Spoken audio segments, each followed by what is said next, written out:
interpretations they are correct, but basically हमने हदीस से देखना है कि what is the science behind it. और according to a hadith, there is a hadith of Prophet sallallahu alaihi wasallam. वो हदीस ये है कि when you sit, do not sit in such a posture कि आप आधे सनलाइट में हो और आप आधे डार्कनेस में हो. तो सहाबा ने पूछा कि वाई नॉट. तो एक और हदीस में उसका जवाब है, अहमद मुस्नद अहमद की हदीस है, because this is the sitting of शैतान. शैतान इस तरह बैठा करता है, जिन्नात इस तरह बैठते हैं. अब इस हदीस से ये पता लगा कि इसका कनेक्शन इस चीज़ का, ब्लैक एंड वाइट का, चेकर्ड फ्लोर का, डार्कनेस एंड सनलाइट, इसका जो है कनेक्शन किसी ना किसी तरह वो जिन्नात से जाके मिलता है अकॉर्डिंग टू दिस हदीस. और अराइवल्स अगर आपने देखी, आप में से किसी ने, उसमें काफ़ी डिटेल में ये चीज़ उन्होंने डिस्कस की है कि चेकर्ड फ्लोर बेसिकली ये होता है कि it's a gateway, opening of a gateway. Black magic, Kabbalah magic basically signature की लैंग्वेज से होता है. साइंस लैंग्वेज होती हैं, मुजस्मे होते हैं, पेंटिंग्स होती हैं, उनके थ्रू जो है ना ये जिन्स ट्रैवल करते हैं, उनको एनर्जी मिलती है इन चीज़ों से. तभी हदीस में आप देखें कि मुजस्मों का जो है मना है. कभी भी किसी घर में जो है मुजस्मे नहीं होने चाहिए, यहाँ पे तो नहीं है एनीवेज, मतलब लिविंग बीइंग्स के जो है वो मुजस्मे नहीं होने चाहिए, डिस्करेज किए गए हैं. हमारे जो है वो नबी सल्लल्लाहु अलैहि वसल्लम ने उसको डिस्करेज किया है, क्योंकि जहाँ पे जितनी पेंटिंग्स होंगी एनिमेट बीइंग्स की, जहाँ पे जितनी तस्वीर लगी होंगी, वहाँ पे जिन्नात का आने का बहुत ज़्यादा ख़दशा है, क्योंकि दे लाइक सच थिंग्स. और ये एक साइन लैंग्वेज है which we do not understand. Okay, we might know कि what's the science behind them, but Prophet sallallahu alaihi wasallam, he told us, so we have to believe, we have to trust our messenger sallallahu alaihi wasallam. So they travel through these things, and that's why जब भी कोई राकी किसी घर में जाता है, सबसे पहले वहाँ पे मुजस्मे, आइडल्स और ये पेंटिंग्स वगैरह वहाँ पे जाके जो है वो ख़त्म करते हैं, क्योंकि ये चीज़ उन्हें एनर्जी देती है. अब ये भी साइन लैंग्वेज की वजह से शायद एक चीज़ है कि चेकर्ड फ्लोर से उन्हें एनर्जी मिलती है. चेकर्ड फ्लोर जो है ये उनके रिचुअल्स को स्ट्रॉन्ग करता है. चेकर्ड फ्लोर से उनका गेटवे खुलता है. कोई भी बात हो सकती है, बहुत से व्यूज़ हैं, बट ये हमें पता है कि इसका ताल्लुक डेफिनेटली जिन्नात के साथ है. When you say about, when you talk about paintings, do you only mean paintings of human beings, or can it be a painting of anything? Painting basically of animate beings, human beings, animals. तो उस चीज़ से मुमानियत है जिसके नैन नक्श हों. What about plants? Plants is fine according to the scholars. Animate beings, by animate beings I mean जिनके नैन नकूश हों, जो कि plants भी जिंदा है लेकिन they don't come under I think animate beings. What about cars? Yes, cars is fine. With the headlights. That's fine. But human beings की painting से जो है वो बचना ही चाहिए definitely. एक और question है, sometimes you go in an area, वहाँ आपको एक feeling आती है. Negative energy. Negative energy की feeling Yes, आती है. yes. So you go to some shops, you go to some people's houses, some rooms, some places, एक negative energy. You can't really place it. You can't put your thumb on it कि क्या चीज़ है. But you get this feeling. Yes, बाद में yes, पता लगता है यार, हाँ यहाँ पे कुछ ऐसी भी चीज़. बिल्कुल एनर्जी का कॉन्सेप्ट है. नेगेटिव एनर्जी होती है, बिल्कुल होती है, फील होती है, मुझे भी होती है कभी कभी. सो ये वो हदीस है जो मैं आपको बताना चाहता था कि it is the sitting of Shaitan. Kabbalah magic, sign language इसकी अभी चूँकि प्रोजेक्टर नहीं चल रहा, so we have to move on. जब इंशाल्लाह लाइट आएगी I will show you some documentaries of real magicians के ब्लैक मैजिक वो कैसे करते हैं. What if there are sketches instead of paintings?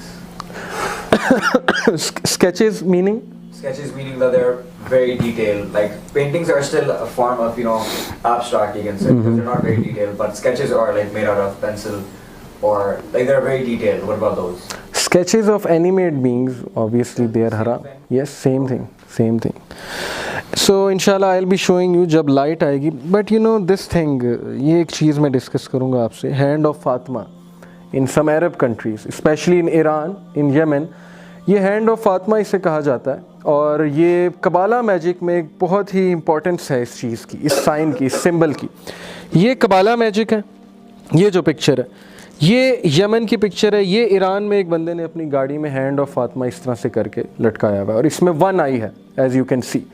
अब ये जो हैंड ऑफ फातिमा है उनका कॉन्सेप्ट ये है कि हैंड ऑफ फातिमा जो है it protects one from the sir, from evil आई वगैरह वगैरह, इस तरह के उनके अकायद हैं. अब इसका डायरेक्ट कनेक्शन जो है वो कबाला मैजिक के साथ है, ब्लैक मैजिक के साथ है. Basically it's a sign language. इसके थ्रू जिन्स को कोई मैसेज कम्युनिकेट किया जा रहा है. आपने देखा होगा कि कुछ तावीज़ होते हैं उनमें नंबर्स लिखे होते हैं, उन नंबर से जिन्स को कोई मैसेज दिया जा रहा है. बेसिकली न्यूमरोलॉजी की ये साइंस है.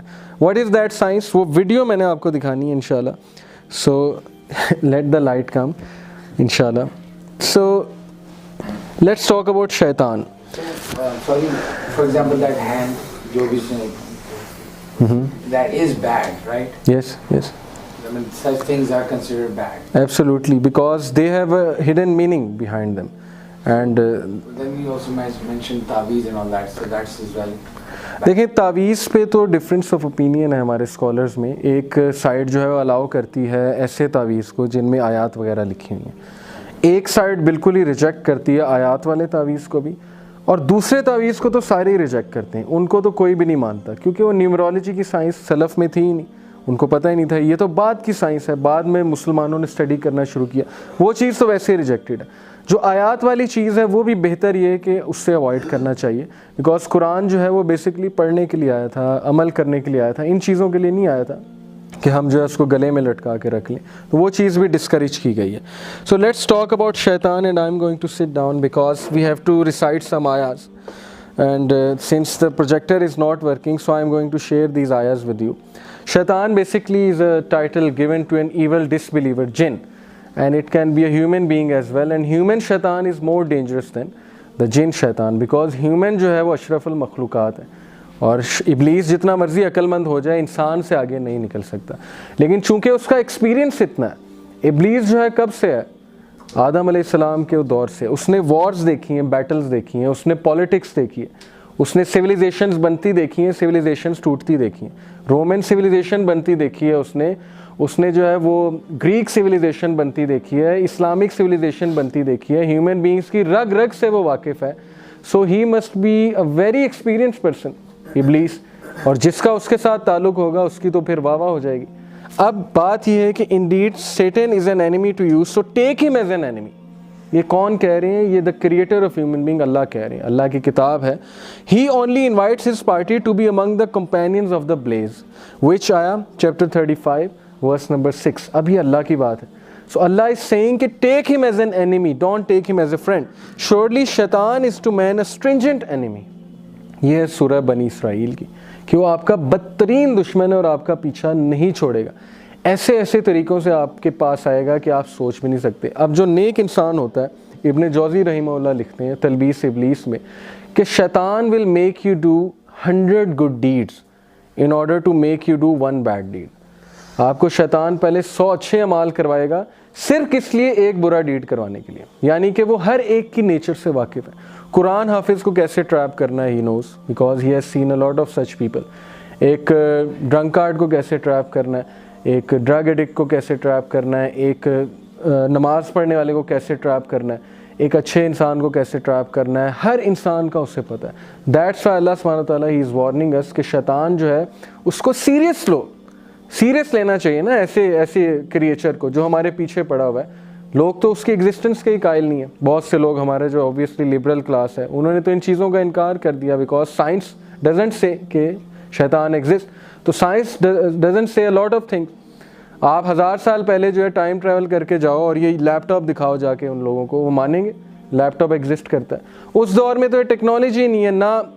ये चिप कहाँ से निकली? सिलिकॉन से. सिलिकॉन तो उस दौर में ईजाद ही नहीं हुआ था, एलिमेंट्स ईजाद ही नहीं हुए थे, एलुमिनियम नहीं था. आप कैसे उसे समझाओगे कि लैपटॉप क्या है? वो तो आपको पागल कहेगा. ये तो 1000 साल बाद जाके एलिमेंट्स जो हैं वो ईजाद हुए हैं, तो लैपटॉप आज हमारे सामने है. इसी तरह बहुत सी चीज़ें अभी साइंस ने डिस्कवर नहीं की हैं, बहुत सी थ्योरीज जो हैं वो पेंडिंग है. तो किस तरह से आप कह रहे हैं कि जन्नात नहीं है, एंजल्स नहीं है? You can't say this thing. Allah सुब्हानहू व तआला के पास जो नॉलेज है वो नॉलेज ह्यूमन बींग्स के पास नहीं है. वो रल्म हमें पता ही नहीं है कौन सी रल्म है. सो उसका क्लियर कट इनकार करना ये बेवकूफ़ी है. दिस इज़ फुलिशनेस, क्योंकि अल्लाह दिस बुक इज़ सेइंग कि ही इज़ रियल. अब मैं आपको कहूँ कि PIA का और PIA के जहाज़ क्रैश होते हैं. PIA का एक जहाज़ क्रैश होना है आज आउट ऑफ 100, तो आप फ़्लाइट पकड़ेंगे आज? अगर मैं सिर्फ कहूँ एक क्रैश होना है, तो आपके जहन में क्या आएगा? क्या पता ये मेरा ही जहाज़ होगा. तो प्रोबेबिलिटी कितनी है? 1 आउट ऑफ 100, यानी 0.1 की प्रोबेबिलिटी, और आप चांस नहीं ले रहे. यहाँ पे एक बुक कह रही है कि मैं एग्जिस्ट करता हूँ, आई एम गॉड, और मैं चमड़ी उधेड़ दूंगा तुम्हारी. ये भी अल्लाह ने कहा है कई जगह, इंसानों को वार्न भी किया है कि अगर तुम नहीं मानोगे तो फिर जहन्नम तुम्हारे लिए. एक बुक इतना वार्न कर रही है आपको, 50% प्रोबेबिलिटी है. ऐसे ही 50% चांस है ये बुक नहीं है, झूठी है. 50% चांस है कि ये बुक सही है. आप यहाँ पे 0.1 की प्रोबेबिलिटी नहीं ले रहे, और यहाँ पे आप 0.5 की प्रोबेबिलिटी रिजेक्ट कर रहे हैं. तो एथियस्ट किस तरह के लोग हैं? आप समझ रहे हैं कि कितना बड़ा रिस्क लिया हुआ है उन लोगों ने. कुरान की आयात उन्हें कभी सुनाएं कि अल्लाह कहते क्या हैं? अल्लाह कहते हैं कि काफिर को जब सामने लाया जाएगा, सूरह नबा में है, काफिर जब उठेगा सो ही विल से कि वो to me would that I were dust, काश के मैं मिट्टी होता, मुझे उठाया ही ना गया होता। अब ये अल्लाह बता रहे हैं। अब किस तरह से आप रिजेक्ट कर सकते हैं ऐसी बुक को? ऐसी बुक को आपको तवज्जो देनी चाहिए। यही बुक कह रही है कि जो शैतान है तुम्हारा वर्स्ट एनिमी। अब शैतान एग्जिस्ट करता है 50% चांस है, नहीं एग्जिस्ट करता 50% चांस है। आप इतना बड़ा रिस्क ले रहे हैं, आप कहते हैं एग्जिस्ट ही नहीं करता, आप उस पर तवज्जो ही नहीं दे रहे। So it's a big risk. और यहाँ पे हम 0.1 की प्रोबेबिलिटी है जो पकड़